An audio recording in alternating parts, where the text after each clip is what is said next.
जी आहे ती संभाजीनगरमध्ये पाहायला मिळते त्यांच्यासाठी एका पंचतारांकित हॉटेलमध्ये सगळी सोय करण्यात आली। त्याच्यानंतर हा सगळा दौरा असं आहे की बऱ्याच मंत्र्यांचे दौरे पण बघितले, 1 तासाचे अर्ध्या तासाचे दौरे दिसत आहेत।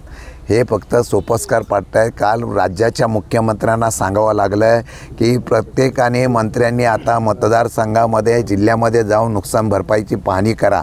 या जिल्ह्यातले नव्हे तर जिथल्या जिल्ह्यातले नुकसान झालेले आहे, अतिवृष्टी झालेली आहे, त्या जिल्ह्यातले मंत्रीसुद्धा अजूनपर्यंत मुंबईलाच होते।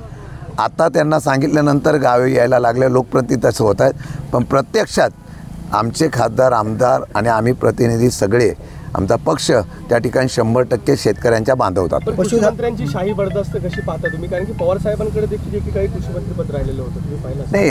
असं आहे की हे सरकारच शाही बरदास्तातलं आहे। या सरकारकडून तुम्ही अपेक्षा काय वेगळं करताय?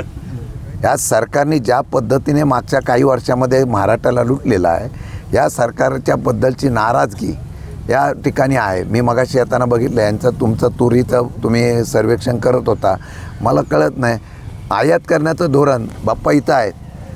जर तूर इतकी बाहेरच्या परदेशातून तुम्ही आयात करता, कसा इथे भाव मिळेल? कांद्याला भाव कसा मिळेल?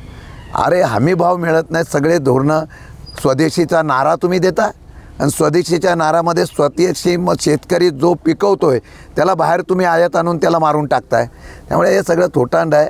सर्वसामान्य शेतकऱ्यांनी आता उठाव करणं गरजेचं आहे, क्रांती करणं गरजेचं आहे, त्याशिवाय हक्क मिळणार नाही। ज्यावेळेला लोक रस्त्यावर उतरतील, सरकार संपूर्ण कर्जमाफी करेल, आणून शेतकऱ्यांचा आवाज उठला पाहिजे, अशासाठी आमची त्यांना विनंती आहे।